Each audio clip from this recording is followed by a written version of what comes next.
Welcome to Shiva and Shakti. I'm Veena Maheshwari and this is Sansa. Well, she has joined me in today's video. She has not. She's leaving. Bye. Oh no, she she turned around. Anyway, so in today's video, I'll be trying to answer some of the questions that I received on Instagram. My Instagram ID is also Shivohampath. If you guys want me to do more such videos where I talk about certain questions that you guys have all the time, I will be doing this kind of videos more often. Let's get started. Sansa, what the hell are you doing? So one thing that I noticed that everyone is asking most of the time is about something that I personally don't deal with, the questions that are not in the path that I follow.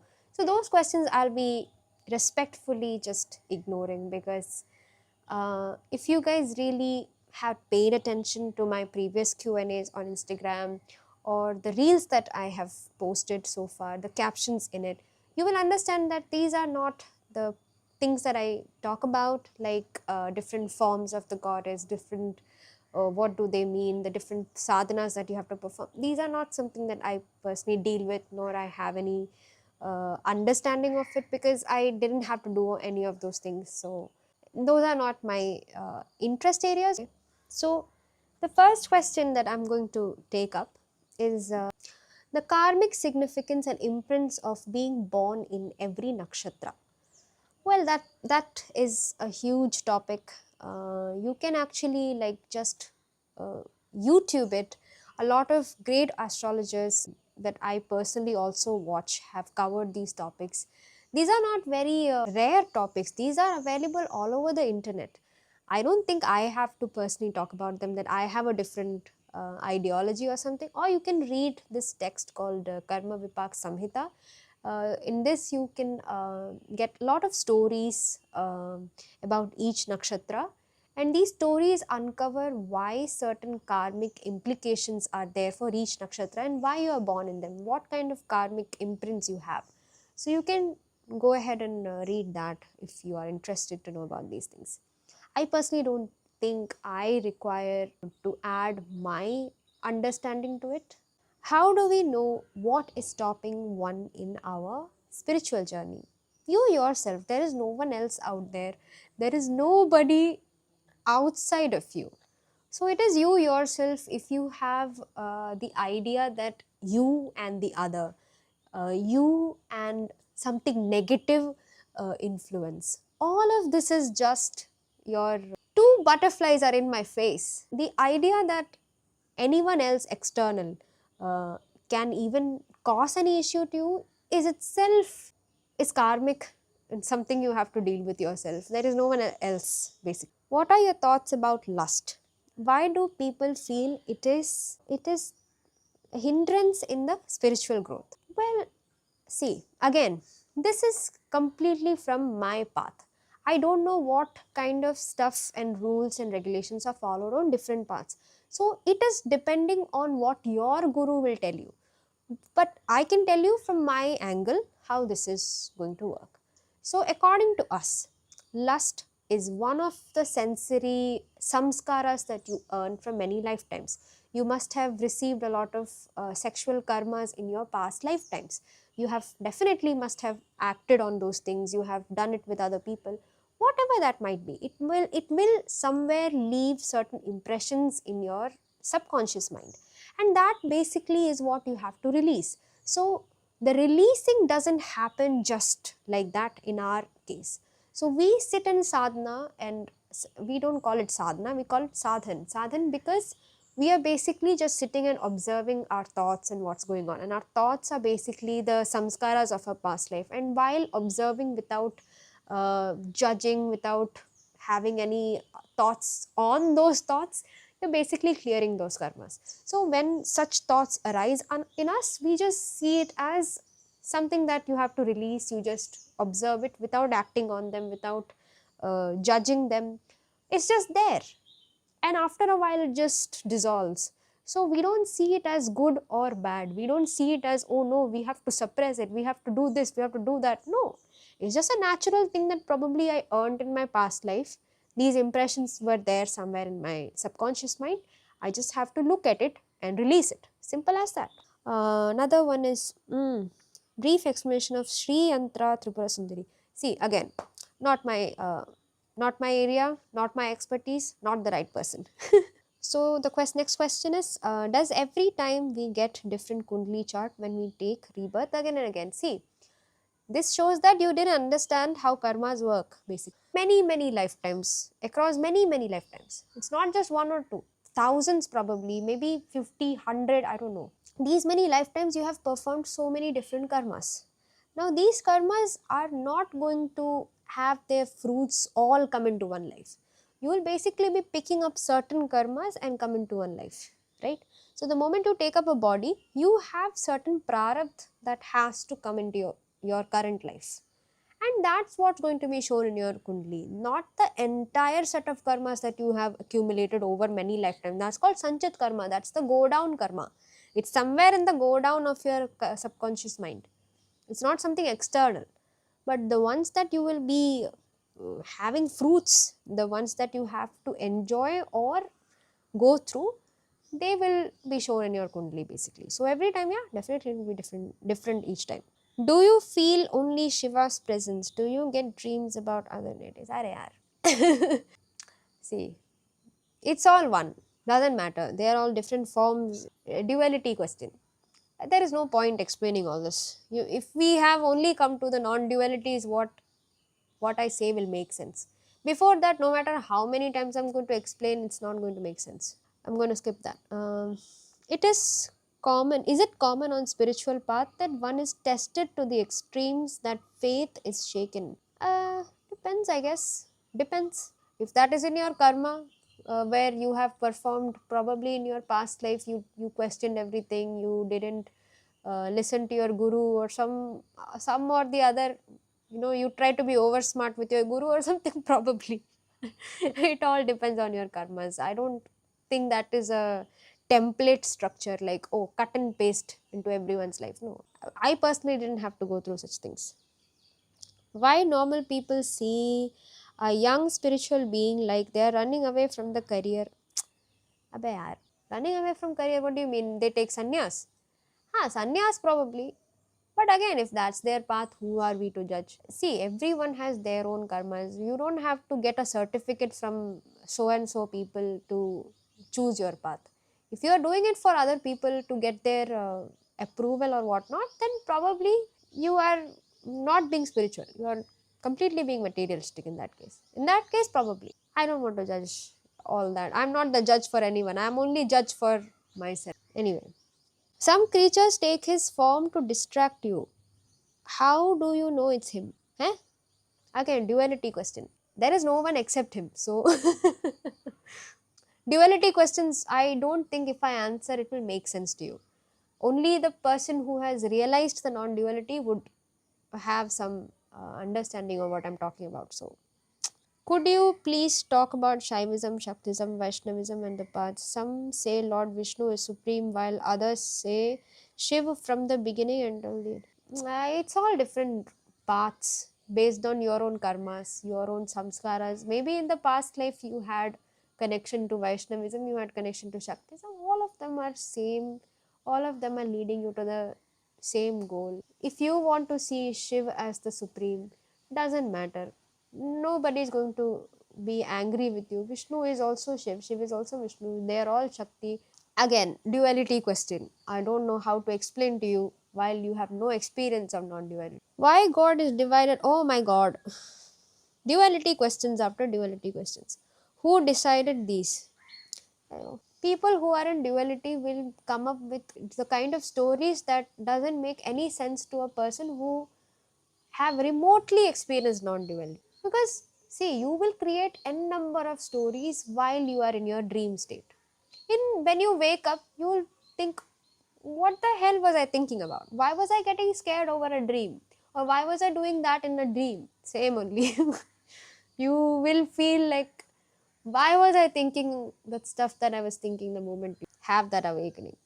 How do you know all these gods from which religion? Huh? They were written mythology as per their convenience, like our history. Today, I will write my perspective. And this is why I say, no, religion is based on books. People want to follow this book, that book, basically. And that's what most of the religions try to do to an extent. That if you don't follow what I say, I'll beat you up. Or I'll do so and so. Spirituality means you accept everything, everyone, every truth. If Sansa has a truth, I'll accept that. She will tell me her god looks like a dog, I'll accept that. She is God to me, I literally call her God. You can ask her. So I can see dog also as a god. But if I tell that to a religious person, probably they will come to kill me. I mean, not if they are a Kal Bhairav Bhakt. Look at her. She actually looks like Kal Bhairav's Vahan. So actually, I was making sense to those people at least. Thank God. Otherwise, next people will comment saying that I'm gone crazy. I can see God in the plants also. I have a bilva tree, but I can also look at a rose plant and I can tell there is also him. I can look at this wall and say he is there also. For a religious person, it will be only in the temple, only in that idol. Anyone else you touch also, they will cause problems. I have experienced that. That's why I don't really like to go to many temples. Please talk about spiritual confusion. So many people talk about knowledge of the soul, and try so many things for many years and still remain unfulfilled. Again, that is what the point of Shakti part is, to release the person from the idea that they have to do something. All the efforts exhaust at one point where you realize that nothing is working, you have done everything, now I don't have anything left to do. And you basically let go of every control. And then the grace descends and take over. And that's where your journey to the return happens. So these are the books that are talking about these things. Knowledge of the soul. It's all educational texts, I would say. It's all academic. It's basically like you're going to school and learning and talking about things that you never experienced in your life. So these are all just theoretical knowledge. Unless it becomes practical, it's useless. No matter what anyone is going to come and say what they want, that scripture is this, scripture is that. Yes, it is required. You need the theoretical knowledge, but that doesn't mean that's the only truth. No person in this universe became enlightened through just reading certain scriptures. That never happened. Anyway, in spiritual journey, how to deal with toxic family who don't understand. Well, person who is on spiritual journey, at one point they will understand they are alone in this universe. You are not here to please anyone, you are not here to perform anything for anyone. You realize that if you learn to live your truth to the fullest, at some point they will have to, just let you be.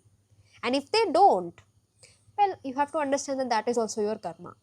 So people who you have in your life, including your dog, including anyone in your family, they're all karmically placed in your life. You fulfill or don't fulfill also is something that is somewhere written in, in this, but the free will also is there. So if you have a responsibility to fulfill, for example, I had the responsibility perhaps to buy this house, but I didn't have the desire to do it. I didn't want a house, but it was there in my prarabdha that I have to own a house. So the circumstances just align, things just happen on its own. So therefore now I'm a house owner. Similarly, I believe, so this is where free will, surrender, all this comes in. So my free will was to surrender completely to Shiv's desire. Whatever he wants, I'll do that. So I don't have to consciously work for anything. I don't have to consciously do anything. Whatever that comes to me, I'll perform that duty completely responsibly. And according to my prarabdha, if I have to enjoy certain benefits like money, uh, having a good house, having whatever, conducive environment for my spiritual journey, these are all deeds of my past life. I am not controlling any of them. I don't have any attachment to them. Today they are there, tomorrow they are not there. I'm completely fine.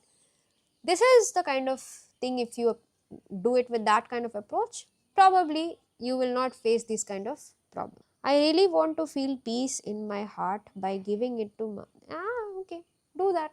How to do that? Just do that. There is no how to do that and all. I don't know, man.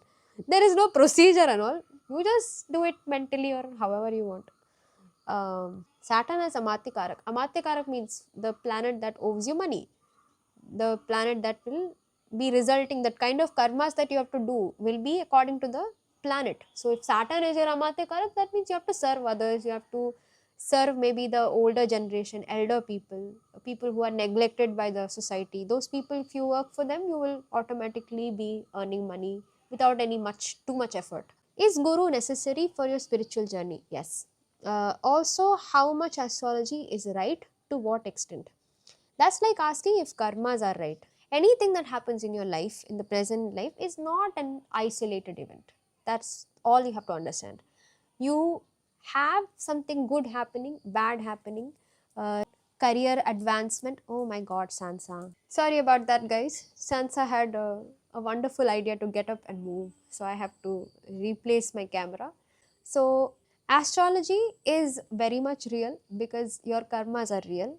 To trace back to what kind of karmas are resulting in what, you need astrology. It's basically to just have clarity over what kind of things, what kind of mindset you should have in order to move forward, in order to have peace, in order to be more aware. So it helped me a lot to have that kind of awareness, where I have to put more energy, where I have to let go, what things should I focus more on, what can I expect in general to happen in my life. So to be prepared for those kind of things. So definitely, yeah. Which form of Shiv do you align with most? Physical form. If you know my journey, you wouldn't be asking this question. Go back and watch my old videos. Maybe go through my Instagram a little bit more. You will have this answer. As soon as I think of him and he answers me through his presence, so suddenly disappears. Why so? His wish. You know, once you start feeling Mahadev's presence around you, what comes next? How would I know? It's different for different people. Whatever he wants. It's not a template or something you cut and paste what happened to me to you. No, it doesn't work like that. Never same for two people. It's not going to be like that. It doesn't work like that. How to overcome procrastination in spiritual journey? By not procrastinating. Who is Shiv? What is Shiv? What is this questions? ये क्या है भाई? How can we attain Shiv? Anyway, information about साढ़े साथी. अबे यार ये there is n number of videos available on YouTube. Why don't these people just ask these questions on YouTube? You'll get n number of videos on this. Is it okay if I visit Shiv during periods? I did once and the pain I had vanished near him. Why do people act like periods is some kind of disease or something? I have so and so disease. Can I visit temple? I don't know. Some of these questions don't really make sense from duality point of view. Maybe it makes sense. For me, it doesn't make any sense. So, how to find a guru? I'm desperate and clueless. Universe doesn't make any mistakes. When you have to find, the guru will find you. You cannot find guru. Just be prepared for it. Just let go of the control that you are the one supposed to find the guru. Anyway, what does Ketu in Libra? I'm not going to deal with positions, my this sitting in this place, that place, this sign. I don't do that. Sorry. Here is request. Why I don't do that? Because there are many different aspects to a chart. I don't do blind chart readings. I don't do random here and there generalized statements. If you really want a reading, you can book a reading. I don't do this kind of. It's very irresponsible to do this kind of stuff. That's what I want to tell you. The people who do it, they are very irresponsible with the astrology. But that's my view. I don't judge anyone, but yeah, that's my viewpoint. Here is a request, as I can't reach Shiva on social media. Huh? Please ask him if he has any message for me. Hey, Vishwanath. Okay. Well, just reach for him within you. Not even, I mean, he can be there on even social media. Let's not underestimate this guy, okay? He can be anywhere. He can be on your AI. He can be in your Instagram. You cannot box him and put him in a temple and say that he can only be there. He is also inside you. That's the main. If you can find him there, then there is no requirement for social media or anything else. Did you stop doing your normal upasana when what upasana? I don't used to do anything even before also. I only knew one thing, one sadhana, to love him. I only knew that from the beginning. I didn't do anything else. So I didn't have to stop or start anything. I'm feeling like she's asking me to stop everything. Then I'm assuming you're talking about Shakti. Listen to your Shakti. Don't force yourself into doing anything just because. Okay, you have to think, why are you feeling this stop? Is it to prove something to yourself? Is it because someone else stopped or someone else is doing something, you are doing it? All this comes into play. So you are the best judge for all this. I'm not anyone to tell you all these. I'm going away from the divine. Basically, she's asking me learn without anything, and I'm scared. Your journey. You will be lost first to find yourself. Unless you are lost, you cannot find yourself. Simple as that.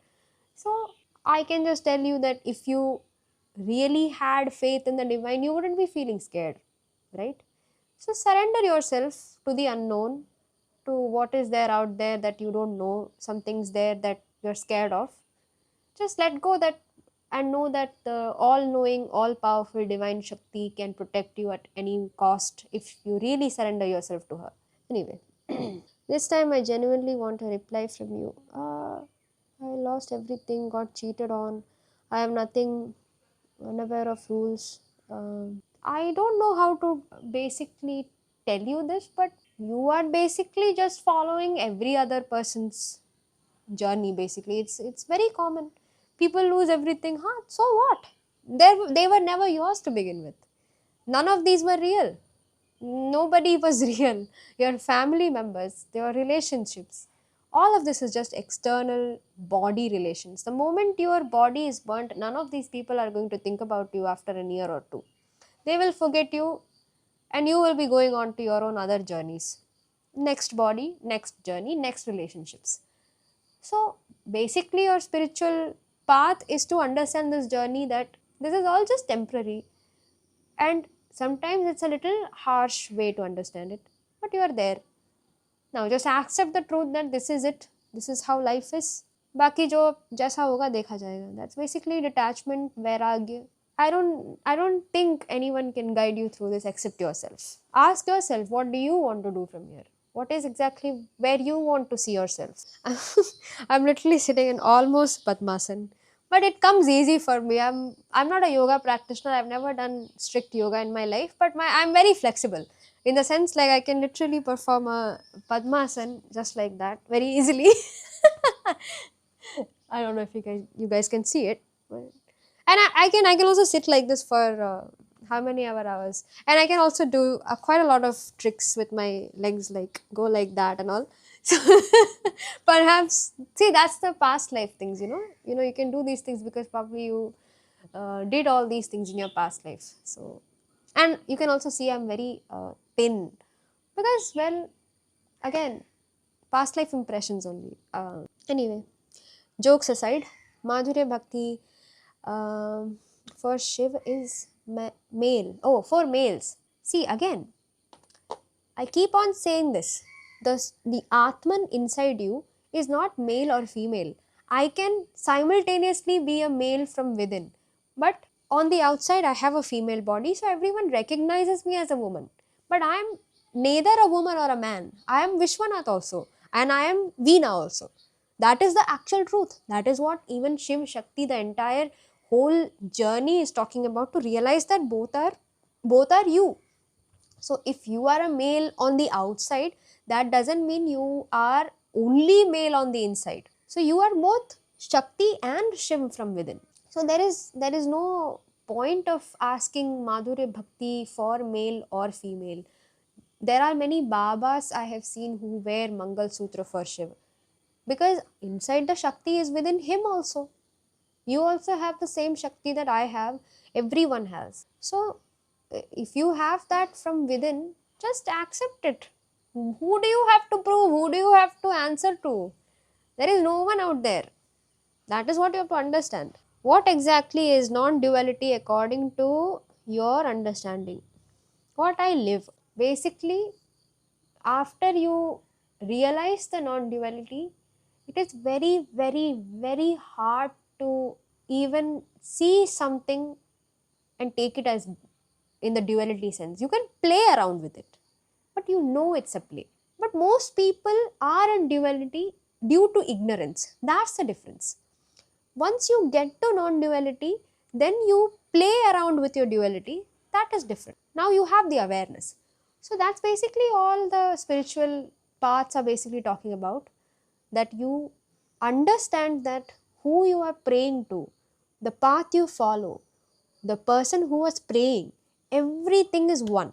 You are basically praying to yourself, thinking that that is higher, putting that on a pedestal, but you are actually seeking out to yourself. And once that union happens within you, there is no going back. You cannot go back to normal. Even in the next lifetime, you will be born with that understanding somewhere in your subconscious mind.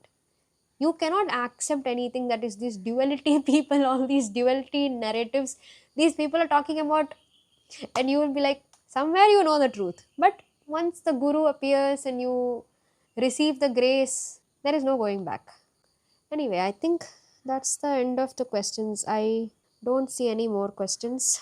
There were many more questions, I think, but Instagram is not showing all of them. Anyway, if you liked this question answer session, I will do more of them. Thank you so much for watching, and keep supporting me if you like this type of content. I feel so silly saying these things, dude. ये क्या करवा रहे हो मुझसे? Anyway, she appeared back. Okay, guys, thank you. She doesn't want to say bye. Anyway, thank you, guys. Give a thumbs up, subscribe, I guess. Anyway, bye.